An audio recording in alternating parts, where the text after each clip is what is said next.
दोस्तों welcome to exam warriors. दोस्तों आज है 1 सितंबर और अगले 5-7 मिनटों में हम आज के करंट अफेयर के महत्वपूर्ण सवाल कवर करेंगे जो आगे आने वाले एसएससी, बैंकिंग, रेलवे या फिर किसी भी अदर गवर्नमेंट एग्जाम के लिए बहुत ही ज़्यादा इंपॉर्टेंट होंगे। दोस्तों अगर आप इस चैनल पर नहीं जुड़े तो प्लीज़ चैनल को सब्सक्राइब करिए और बेल आइकन को जरूर प्रेस करिएगा, क्योंकि गवर्नमेंट जो भर्ती अपडेट से रिलेटेड सारे अपडेट सबसे पहले इसी चैनल पर दिए जाते हैं। साथ ही डेली के डेली करंट अफेयर के महत्वपूर्ण सवाल कवर किए जाते हैं जो आपके आने वाले एग्जाम के लिए बहुत ही ज़्यादा महत्वपूर्ण होते हैं।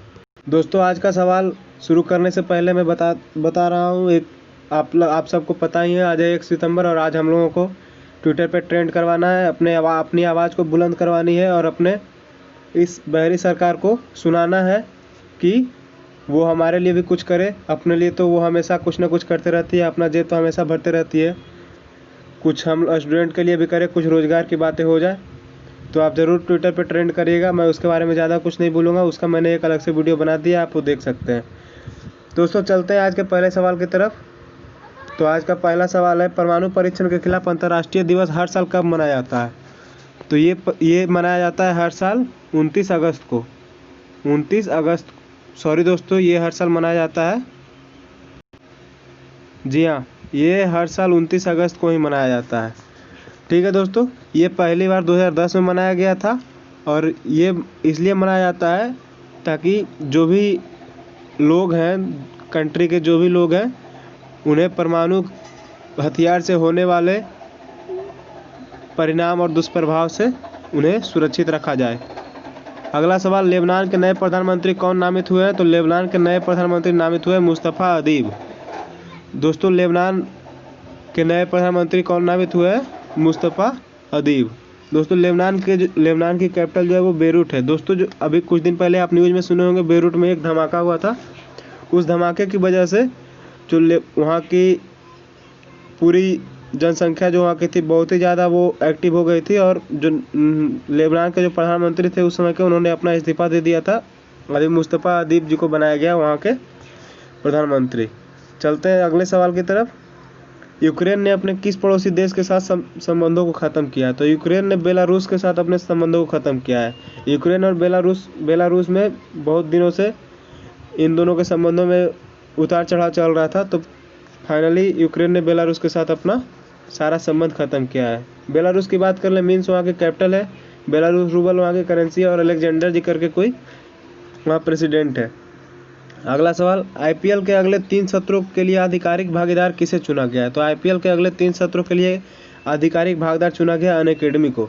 अनअकैडमी को आधिकारिक भागीदार चुना गया है। आप लोग जानते ही होंगे टाइटल स्पॉन्सरशिप किसके पास है? तो वो है अपने ड्रीम 11 के पास है। ठीक है दोस्तों, जिन्होंने 222 करोड़ में इसे लिया था। अगला सवाल, किस राज्य सरकार ने कमजोर वर्ग की महिलाओं के लिए घर की साइटें पंजीकृत करने की घोषणा की है? तो ये घोषणा की है किसने? आंध्र प्रदेश सरकार ने। अब घर की साइटें पंजीकृत करने का मतलब घर के लिए जो जगह है वो पंजीकृत किया जाएगा आंध्र प्रदेश गवर्नमेंट के द्वारा। आंध्र प्रदेश की बात कर ले तो वहाँ की 3 कैपिटल है, legislative capital Amravati, executive capital Visakhapatnam है और जुडिशरी कैपिटल कुन्नू है। गवर्नर वहाँ की बात कर ले, विश्वभूषण जी गवर्नर है और जगनमोहन रेड्डी जी वहाँ के सीएम है। अगला सवाल, डीआरडीओ ने किसकी अध्यक्षता में प्रयोगशालाओं के चार्टर की समीक्षा के लिए समिति गठन की है? तो डीआरडीओ ने किसकी अध्यक्षता में की है? वी राम गोपाल राव जी की अध्यक्षता में की है। ठीक है दोस्तों, अब डीआरडीओ की बात कर ले तो डीआरडीओ का एस्टेब्लिशमेंट 1958 में हुआ था। हेडक्वार्टर इसका न्यू दिल्ली में है और चेयरमैन इसके जे सतीश रेड्डी जी है। दोस्तों अगर आपको इन सारे सवालों का जवाब पता हो तो आप जरूर कमेंट बॉक्स में टाइप करिएगा, ताकि आपका भी रिवीजन हो जाए और मैं भी थोड़ा देख लूँ आप लोगों के पास कितनी जानकारी मौजूद है। लोकसभा में सचिव के रूप में किसे नियुक्त किया गया है? तो ये रिटायर्ड आईएएस ऑफिसर है, उत्पल कुमार सिंह को नियुक्त किया गया है। अगला सवाल, किस देश ने साउथ चाइना सी में विवादित पानी में कृत्रिम द्वीपों के निर्माण में भाग लेने के लिए 24 चीनी कंपनी, ये जो कंपनी है दोस्तों वो कौन सी कंपनी थी? वो चीनी कंपनी है जिनको ब्लैकलिस्ट किया है। तो किसने ब्लैकलिस्ट किया है? अमेरिका ने ब्लैकलिस्ट किया है। साउथ चाइना सी में जानते हैं यूएसए और चाइना में हमेशा कुछ ना कुछ होते रहता है, तो अभी यूएसए ने चीन की 24 कंपनियों को ब्लैकलिस्ट किया है जो कृत्रिम द्वीपों का निर्माण कर रही थी। कहाँ? साउथ चाइना सी में। अब यूएसए की बात कर ले तो यूएसए ने डब्ल्यूएचओ से अलग होने का फैसला कर लिया था अभी कुछ दिन पहले। कोरोना काल में ही। ओपन स्काई ट्रीटी को भी उन्होंने छोड़ दिया। साथ में पीआईए मतलब पाकिस्तान इंटरनेशनल एयरलाइंस की उड़ानों पर भी बैन लगा दिया। दूसरी बात, स्टॉक एक्सचेंज से जितनी भी चाइनीज कंपनी थे, यूएसए के जो स्टॉक एक्सचेंज है उसमें से जितनी भी चाइनीज कंपनियां थी उन सबों को हटा दिया है। अब इंडिया ने अमेरिका के सैन्य अभ्यास की बात करें तो वज्र प्रहार, कोप इंडिया और युद्ध अभ्यास। दोस्तों ये जो मिलिट्री एक्सरसाइज होती है ये बहुत ही ज़्यादा महत्वपूर्ण होती है। ऑनलाइनर सवाल होते हैं, ये सब सीधा एग्जाम में पूछ दिए जाते हैं। अगला सवाल, हाल ही में रो ट्रेन सेवा की शुरुआत कहाँ हुई है? आर ट्रेन की। तो आर का मतलब आर का मतलब रोल, ओ का मतलब ऑन, रोल ऑन ट्रेन सेवा की शुरुआत कहाँ हुई है? तो ये शुरुआत हुई है बेंगलुरु में हुई है। लेकिन बेंगलुरु की एक जगह है नीलामंगला, वहाँ से सोलापुर के लिए हुई है। दोस्तों इस ट्रेन सेवा में क्या है कि मालगाड़ी जो होती है उसके ऊपर उसके ऊपर ट्रक जो भरे हुए गुड्स होते हैं, ट्रक में जो भरे हुए माल होते हैं उन्हें संचालित किया जाएगा ट्रेन के द्वारा। इससे क्या होगा, रोड एक्सीडेंट होने का खतरा कम हो जाएगा। अगला सवाल, सार बॉम्ब को किस देश द्वारा विकसित किया है?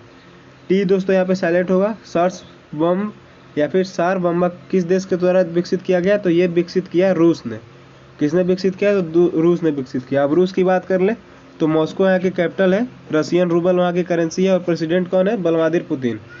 दोस्तों अब क्या होता है, ये जो बम है ये कौन सा बम है? ये जो बम है ये हाइड्रोजन बम है। ठीक है दोस्तों, एक होता है हाइड्रोजन बम और एक कौन होता है? एक होता है एटम बम। हाइड्रोजन बम में क्या होता है दोस्तों? तो हाइड्रोजन बम जो होता है वो न्यूक्लियर फ्यूजन पे आधारित होता है, या FISSION फ्यूजन पे आधारित होता है। और एटम बम जो होता है वो फ्यूजन पे आधारित होता है, या FUSION फ्यूजन पे। ठीक है, तो फ्यूजन और फ्यूजन में अब अंतर क्या है अब ये जान लेते हैं पहले। तो फ्यूजन में क्या होता है? फ्यूजन का मतलब होता है संलयन, मतलब न्यूक्लियर फ्यूजन मतलब नाभिकीय संलयन। तो हाइड्रोजन बम जब फूटता है तो क्या होता है, इसमें एक दूसरे से न्यूक्लियर जुड़ते जाते हैं और हीलियम का निर्माण होता है, उसमें एनर्जी उत्पन्न होता है जिससे भी भारी नुकसान होता है। फ्यूजन में क्या होता है, एक दूसरे से न्यूक्लियस टूटते जाते हैं हमेशा। ठीक है दोस्तों, चलते हैं अगले सवाल की तरफ। किस आईआईटी ने संस्कृत में प्राचीन विज्ञान पढ़ाने के लिए नए पाठ्यक्रम पेश किया है? तो ये कौन सा आईआईटी किया है? ये इंदौर ने किया है। ये कौन सा आईआईटी किया है? तो इंदौर ने किया है। अगला सवाल, किस राज्य सरकार ने उड़ान योजना के तहत केंद्र सरकार ने उड़ान योजना के तहत कितने नए मार्गों की अनुमति दी है? तो ये 78 नए मार्गों की अनुमति दी है। अब उड़ान योजना जो केंद्र सरकार के द्वारा शुरू की गई थी, उड़ान का फुल फॉर्म क्या है? उड़े देश का आम नागरिक। ये अलग बात है दोस्तों कि उड़ान योजना लॉन्च करके उन्होंने एयरपोर्ट बेच दिया। इसी तरह बुलेट ट्रेन का सपना दिखा के उन्होंने जो टूटी फूटी हमारी रेलगाड़ी थी उसे भी बेच दिया। तो वो सब बाद में बात करेंगे, वो सब चर्चा करने की विषय नहीं है, उस पर कभी फुर्सत मिलेगी तो उस पर चर्चा करेंगे। अभी फिलहाल सवाल करते हैं। तो उड़ान योजना के तहत कितने मार्गों की अनुमति दी? तो 78 नए मार्गों की अनुमति दी। अगला सवाल, FIDE ऑनलाइन शतरंज ओलंपियाड का विजेता कौन है? FIDE ऑनलाइन शतरंज ओलंपियाड का विजेता कौन बना? तो ये बना है रूस और भारत। एक्चुअली में दोस्तों विजेता 2 है। आप सभी सोच रहे होंगे कि विजेता 2 कैसे है। दोस्तों क्या हुआ था, जब रूस और भारत ये दोनों जब फाइनल में पहुंचे, ये दोनों जब गेम चल रहा था इन लोगों का शतरंज का, तो इस बीच दो बार इंटरनेट कनेक्टिविटी लॉस हो गई थी। 2 बार इंटरनेट कनेक्टिविटी लॉस हो गई थी, जिसके वजह से दोनों को विजेता घोषित कर दिया गया। अगला सवाल, सीप्लेन सेवा की शुरुआत कहाँ हुई है? सीप्लेन सेवा कहाँ शुरू की गई? तो ये शुरू की गई गुजरात में शुरू की गई है। तो ये सीप्लेन सेवा कहाँ से कहाँ तक जाएगी? तो ये साबरमती से स्टैचू ऑफ यूनिटी तक जाएगी। अब गुजरात की बात कर ले, गांधीनगर यहाँ की कैपिटल है, आचार्य देवव्रत जी गवर्नर है, विजय रूपानी जी CM है। ठीक है दोस्तों, अब गुजरात की कुछ और बात कर लेते हैं। तो सोलर रूफ टॉप इंस्टॉलेशन में नंबर 1 है पूरे देश में। साथ ही गुजरात पुलिस के पास टेजर गन है। टेजर गन क्या होता है दोस्तों? तो टेजर गन से क्या होता है कि जब उस गन से फायर किया जाता है तो आपको इलेक्ट्रिक शॉक लगता है। एक और बात, सुजलाम सुफलाम जल संचय अभियान भी गुजरात में शुरू किया गया था। किस ऑटोमोबाइल कंपनी ने वर्चुअल रेसिंग चैंपियनशिप लॉन्च की है? कौन सा ऑटोमोबाइल कंपनी है जो वर्चुअल रेसिंग चैंपियनशिप लॉन्च किया है? तो ये लॉन्च किया है वॉक्सवैगन ने। दोस्तों ये लिखाता तो कुछ और है, लिखाता है वॉक्सवैगन VOW करके, लेकिन इसका जो उच्चारण होता है वो वॉक्सवैगन होता है। ये जो कंपनी है जर्मनी की ऑटोमोबाइल कंपनी है, इन्होंने अभी वर्चुअल रेसिंग चैंपियनशिप लॉन्च किया है। ठीक है दोस्तों, दोस्तों अगर आप इस चैनल पर नए हैं तो प्लीज़ चैनल को जरूर सब्सक्राइब करिएगा, हो सके तो बेल आइकन को प्रेस करिएगा और अपने दोस्तों में भी शेयर करिएगा जो भी गवर्नमेंट जॉब प्रिपरेशन कर रहे हैं, ताकि उन्हें भी करंट अफेयर के बारे में नॉलेज हो और आगे आने वालों एग्ज़ाम को वो आसानी से क्रैक कर पाए। ठीक है दोस्तों, थैंक यू।